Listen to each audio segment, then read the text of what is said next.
Nesse vídeo, eu vou falar um pouco sobre esses 13 anos que a corte portuguesa permaneceu aqui no Brasil, né? Nós vamos ver que o Brasil ganha uma nova fisionomia, um novo aspecto, principalmente a sede do governo, que é o Rio de Janeiro, né? Então, a gente vai ver que logo que chega a cidade do Rio de Janeiro, o governo, tendo na liderança o príncipe regente Dom João, vai estabelecer uma política sanitarista, né, visando reduzir o índice de doenças, de infecções que alarmavam e que se disseminavam na cidade naquela época. Estabelece também uma política de incentivo à comunicação entre as províncias, uma política de povoamento. Vamos ver ainda que no plano externo, Dom João vai procurar manter um bom relacionamento diplomático com os novos países que estavam aí se organizando em todo o continente latino-americano, né? Nós vamos ver que vários países da América Latina que foram colonizados pela Espanha estavam ou em processo de independência, tal qual como o Brasil, ou estavam já independentes. Então, Dom João procura estabelecer uma política de boa vizinhança entre esses países durante esse período. Do ponto de vista das realizações, nós vamos ver que a gente já falou aqui anteriormente sobre a assinatura da Carta de Abertura dos Portos às Nações Amigas, que abriu o Brasil ao comércio estrangeiro, né? Então, esse documento, essa medida, vai realmente trazer muitas novidades para a economia brasileira, principalmente em termos de novos produtos que passarão a entrar aqui no Brasil. A partir, então, dessa novidade aí, que é a abertura dos portos às nações amigas, nós vamos ver que logo em seguida será também revogado o Alvará de 1785, que foi assinado até então pela Rainha de Portugal, que era Dona Maria I, proibindo a instalação de fábricas e manufaturas aqui na colônia, né? Então, a revogação vai determinar a implantação de fábricas, de manufaturas em vários pontos da colônia aqui, do território brasileiro. Em 1810, será assinado também, reforçando aí a Carta de Abertura dos Portos, será assinado com a Inglaterra o Tratado de Comércio e Navegação, Amizade e Aliança. Esse tratado, ele vai, vamos dizer assim, fortalecer esse comércio que já vinha caminhando aí desde 1808, né? Então, através do Tratado de 1810, ficou acertada as taxas alfandegárias dos produtos ingleses, que foram reduzidas, os produtos ingleses que vão entrar aqui no Brasil, as taxas alfandegárias foram reduzidas para 15% do valor da importação. Ao passo que as mercadorias portuguesas, entre aspas, porque na verdade são mercadorias brasileiras, principalmente matérias-primas, né, foram taxadas em 16%, né? Então o Brasil se tornou, assim, do ponto de vista aduaneiro, o Brasil se transformou num território livre para as mercadorias inglesas. Além disso, o tratado vai estabelecer alguns favores, algumas facilitações aos ingleses que passaram a viver aqui no território brasileiro. Então, através desse tratado, os ingleses podiam adquirir direitos especiais aqui no Brasil, como fixar residências, adquirir propriedades, e pelo artigo 10 desse tratado, a Inglaterra poderia nomear os magistrados especiais para julgar causas que envolvessem os britânicos, né? Então, o volume de mercadorias inglesas que passam a entrar no Brasil a partir dessa época foi enorme, né? Vai variar desde pregos, queijos, chapéus, cervejas, vidros, patins para gelo, caixões mortuários, espartilhos, tintas e outros vários artigos. Muitos desses produtos, logicamente, eram inúteis, desnecessários à vida e à rotina dos brasileiros. Muito bem, vamos ver ainda que dentro desse processo de realizações, de mudanças e de medidas, nós vamos ver também que serão instalados aqui o curso superior, quando se instala na Bahia a Faculdade de Medicina, escolas técnicas, né, como a Faculdade de Técnicas Agrícolas, laboratórios de estudos e análises químicas, Temos ainda a academia militar, onde também havia cursos de engenharia civil e de mineração, né? Então, são medidas que serão tomadas ao longo desses 13 anos de permanência do governo português aqui no Rio de Janeiro, né? Vamos ver ainda que é criado o Erário Real, a imprensa régia, o Supremo Conselho Militar e da Justiça, né? Também instala-se o Jardim Botânico, né? O Museu Nacional, a Biblioteca Nacional e foi instalado também o Teatro São João. Muito bem, todas essas medidas, né? Vamos ver que foram medidas que deram um novo perfil, uma nova fisionomia à colônia. Dessas medidas todas, a que mais realçou e a que mais foi importante para a política brasileira foi a elevação em 1815 do Brasil à condição de Reino Unido de Portugal e Algarves, né? Essa medida foi instalada logo após o Congresso de Viena. Só esclarecendo um pouco, o Congresso de Viena ele foi convocado logo após a queda de Napoleão em 1814, né, do governo francês. Napoleão vai ser deposto nessa data, vai ser preso e exilado na ilha de Santa Helena, ele não retoma mais o poder, ele não volta mais a governar e a Áustria, que foi um dos países bem prejudicados pela política expansionista napoleônica, ela vai, então, convocar esse congresso tentando refazer o mapa da Europa, que foi todo modificado pelo próprio imperador francês, né? E tomar algumas decisões em relação ao futuro da Europa a partir de então, né?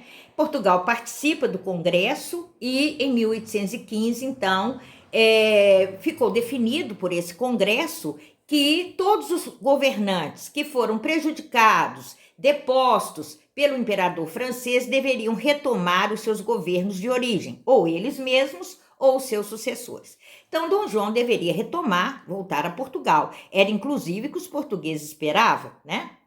Mas ele decide permanecer no Brasil e para oficializar essa sua permanência, ele eleva o Brasil à condição de Reino Unido de Portugal e Algarves, né? Então, na verdade, a partir daí, o Rio de Janeiro passa a ser a sede oficial do governo português, né? O Brasil passa a ter, do ponto de vista geopolítico, a mesma condição de Portugal, é nivelado a metrópole, né? Então, nós vamos ver que podemos dizer que esse, na verdade, foi o grande passo, o segundo, na verdade, porque o primeiro foi a abertura dos portos, mas foi o grande passo da própria metrópole em direção à independência brasileira, né? Muito bem, vamos ver ainda que nesse período vai acontecer, dentro desses 13 anos, acontece em 1817 a Revolução Pernambucana, né?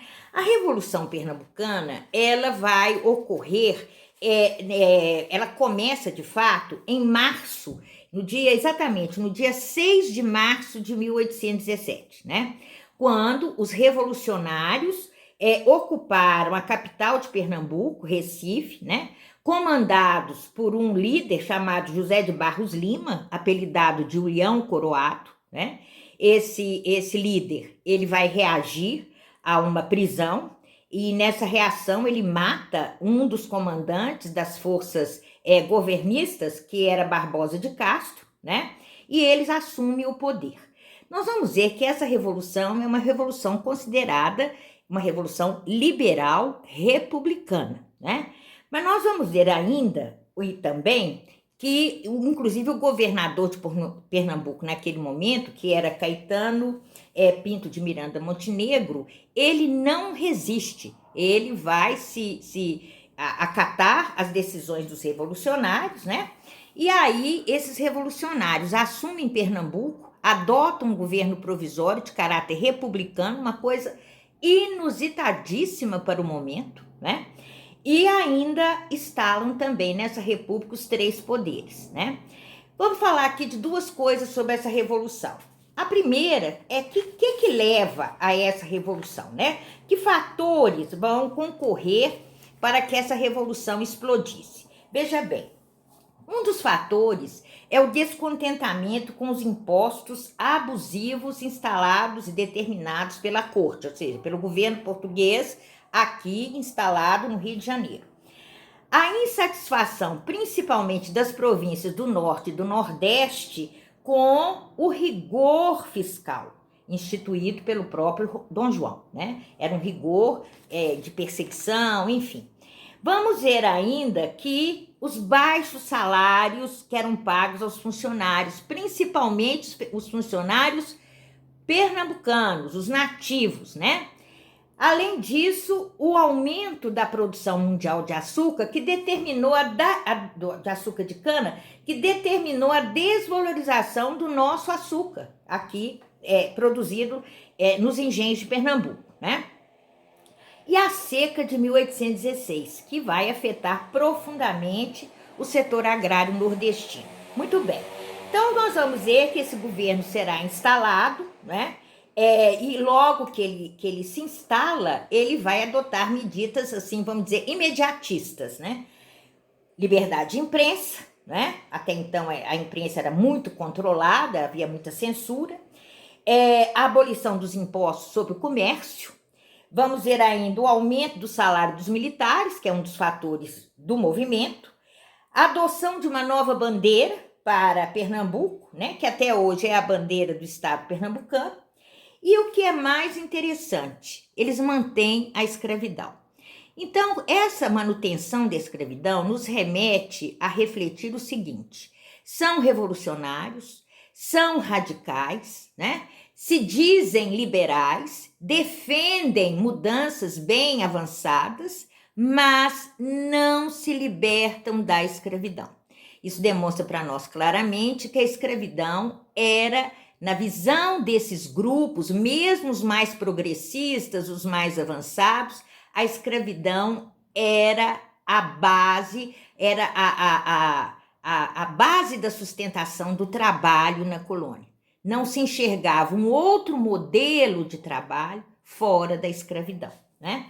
E tem um fato, assim, vamos dizer, curioso que vai ocorrer nesse processo revolucionário. Ele durou pouco tempo, ele dura de março a maio de 1817, mas um fato curioso e até interessante é que em maio de 1817, quando a Revolução já estava, vamos dizer assim, sendo praticamente derrotada, um dos comerciantes ricos de Pernambuco, chamado Antônio Gonçalves da Cruz, apelidado de Cabugá, ele vai secretamente a Filadélfia, na época capital dos Estados Unidos, para buscar a ajuda e o apoio para essa conspiração, né? Muito bem. A viagem de Cabugá, ela tinha basicamente 3 objetivos: comprar armas, né? Convencer o governo americano a apoiar a criação de uma república no Nordeste brasileiro. Então, a gente, por essa medida, por esse objetivo que foi traçado nessa viagem, a gente chega a deduzir que o objetivo era realmente separar Pernambuco do resto do Brasil, toda aquela área ali do Nordeste, do litoral nordestino brasileiro. E o que é mais inusitado, né?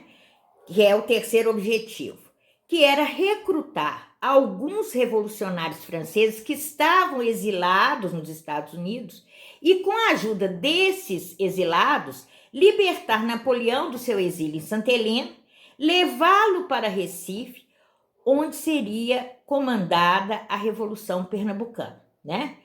Veja bem, isso realmente é uma coisa bem interessante e praticamente um sonho, né? Nós vamos ver que, na verdade, nada disso aconteceu, porque quando Cabugá chegou ao seu destino, a revolução aqui já havia sido abafada, né? E aí a gente vai ver o seguinte, que a revolução foi abafada, os líderes envolvidos foram severamente punidos, né? Mas essa revolução, ela traz ainda outra curiosidade.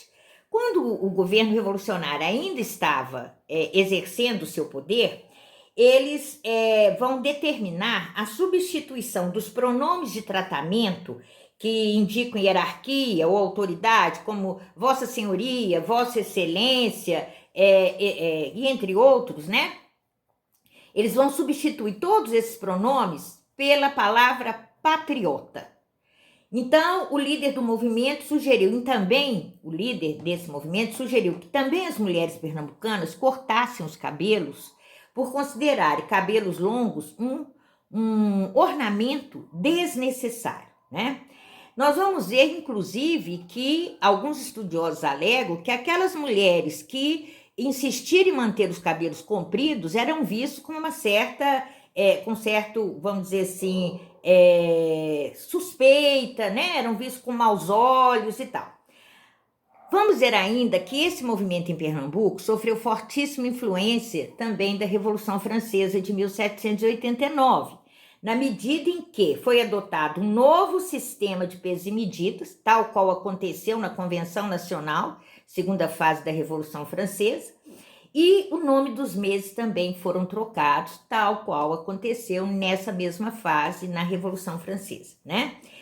Então, a gente vai ver que o governo revolucionário em Pernambuco vai se manter até 20 de maio de 1817, né?